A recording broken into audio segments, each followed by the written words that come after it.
Hello, my name is Evie. I am a 26-year-old oil painter and I'm recording this on January 3rd, 2025. Question 1.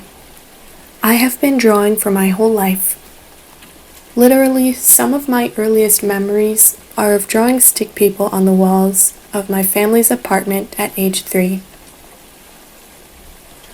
I believe I have memories this early because my family moved around a lot at that time.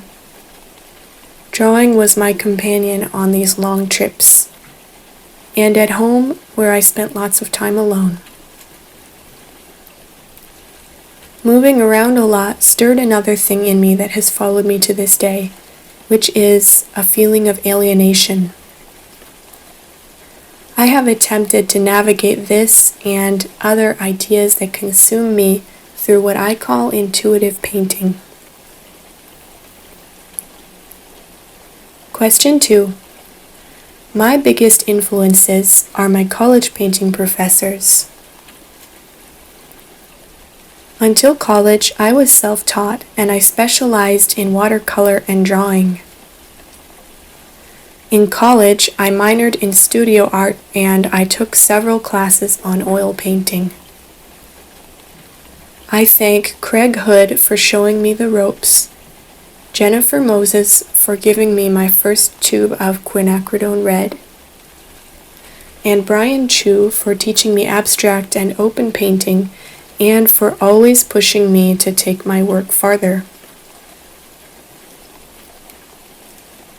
For over a year, I've focused on a series of figurative paintings that I describe as very abstract, surreal, and symbolic self-portraits. I mentioned intuitive painting earlier, and what this means to me is allowing the images and symbols that occur to me as I'm painting to guide the way, and allowing the work to show me what it means. I have learned about myself this way. I will often look back at a completed work and think, although I may have had other intentions for that piece, now it's so clear what I was going through and preoccupied with when I painted it. I think art's link with the subconscious is so mystical and beautiful. Parallel to all of this, since I am passionate about social and climate justice, I try to advocate for these things occasionally in my work. Now I'm using solvent-free oil paints, and I want to work towards stretching my own canvases with scrap wood and thrifted fabric. Number 4. The challenges of being an artist in this era are things like affording art materials, learning marketing skills, and being perpetually present on social media in order to make my work known. Number 5.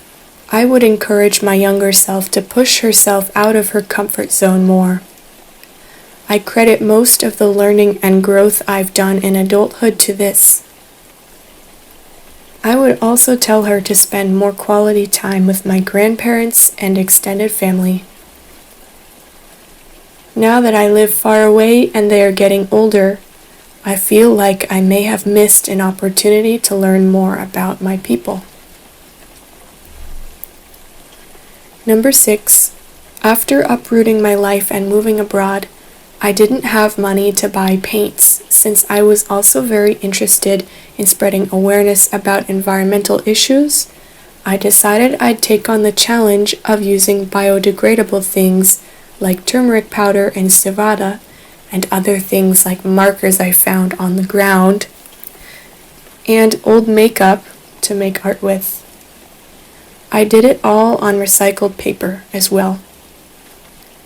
I am now at a point where my oil paint is running out again, so I am thinking about returning to these methods. Number 7.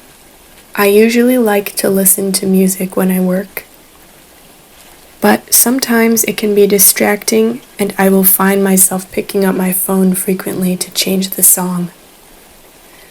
In the past year, I've actually gotten in the habit of picking one song I am into in the moment and listening to it on a loop for an indefinite amount of time.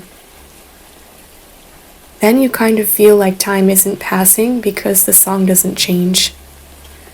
One of my favorites from last year was A Forest by The Cure. Number 8.